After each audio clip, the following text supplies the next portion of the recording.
तुम जिस चीज को कीमती मानते हो, अगर उसका लॉस होगा तो तुमको दुख होगा। जैसे दुनिया में 95% लोग समय को कीमती मानते ही नहीं, इसीलिए तो भिखमंगे हैं। जिस दिन तुमने समय को कीमती मान लिया, गारंटी है 5 लाख %, उसके बाद तुम भिखमंगे तो नहीं रहोगे। हम सब वृद्ध बुजुर्ग होंगे, पर जवानी में किसी को एहसास होता है कि हम बुजुर्ग होंगे? कि कभी एहसास नहीं हुआ कि ऐसन बुढ़ापा आई। जवानी एहसास ही नहीं करने देती, इतना मदमस्त रखती है, इतना नशे में रखती है। जब तक आदमी बीमार नहीं होता तब तक वो प्रिकॉशन नहीं लेता। और कुछ बीमारियां तो ऐसी है जो होने के बाद फिर अब कुछ आप कर भी नहीं सकते। सब डेड बॉडी देखते हैं, इसलिए शमशान को शहर के बाहर बनाया जाता है। तो 1 महीना कहते थे जाओ शमशान में बैठो, क्योंकि 1 महीने लगातार जो शमशान में बैठेगा उसके मन की गहराइयों में यह बात घुसने लगेगी कि मुझे भी जाना है। महाराष्ट्र के एक बहुत फेमस संत हुए एकनाथ, उनके पास एक युवक आता था, बहुत तर्क करता था, बहुत तर्क करता था, अच्छा तार्किक था। अब इस दुनिया में तर्क चलता ही नहीं, संसारी की दुनिया में तर्क चलता है, यहां तर्क चलता ही नहीं। गुरु महाराज बीमार हैं, इतना शक्ति है तो आपन बीमारियां कहे नहीं ठीक कर लेते।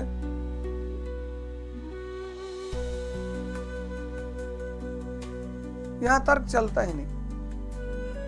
तर्क से परे ये दुनिया है, बहुत अलग। तर्क बहुत करता था। एक दिन वो आया, बैठा एकनाथ जी के सामने, शुरू किया उसने तर्क। तो कहा, अरे हाथ दिखाना अपना, देखा ना? बोले यार तुम तो 1 हफ्ते बाद मर जाओगे, 1 हफ्ते की जिंदगी बची।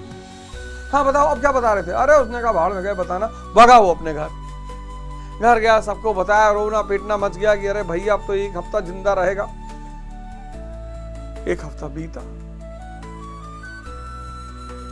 सूरज डूबा, मैं गया। तब तक एकनाथ जी आए, बोले क्या हो रहा है? अरे बोले आज मेरा अंतिम दिन है, आपने कहा था ना 7वें दिन मर जाओगे। अरे बोले वो मजाक में कहा था। इस 7 दिन में तुम्हारे मन में कोई विचार उठा, कोई तर्क उठा? अरे उसने कहा अब कहां विचार और तर्क उठेगा। बोले बस मुझे इस बात का एहसास है कि मौत आ ही रही है। 7वें दिन नहीं आएगी, 17वें दिन आ जाएगी, 17वें दिन नहीं आएगी, 70 साल बाद आ जाएगी और ये सब खत्म हो जाएगा।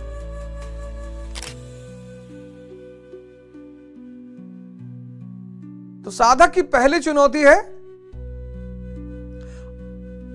उस पार की उपलब्धि का अदृश्य होना, कि क्या है भैया, क्या मिलेगा।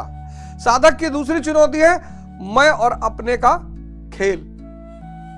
मैं मिट जाए, अपने बचे रहें, जिससे अपने उसका लाभ उठाएं, हमारी वाहवाही करें, हमारा नारा लगाएं, अवध ओझा जिंदाबाद।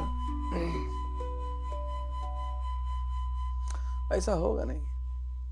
तो तीसरा काम वो क्या करेगा? अब देखिए वो क्या करेगा। अगर तीनों लोग का राज्य मिल जाए तब भी मैं सबको ना मारूं। सबको मार दोगे तो उन तीनों लोगों का राज्य दिखाओगे किसको? यही तो बात है। वो कह रहा अगर कोई रहेगा ही नहीं तो ये उपलब्धि जो मैं पाने जा रहा हूं, जो मैं भगवान बनने जा रहा हूं, इसको मैं दिखाऊंगा। कौन एक्सेप्ट करेगा? कौन प्रमाण पत्र देगा कि अर्जुन सिकंदर था, बहुत बड़ा युद्ध जीता था? करना 18 औक्षणी सेना में अर्जुन को अपना परिवार ही दिखाई पड़ा।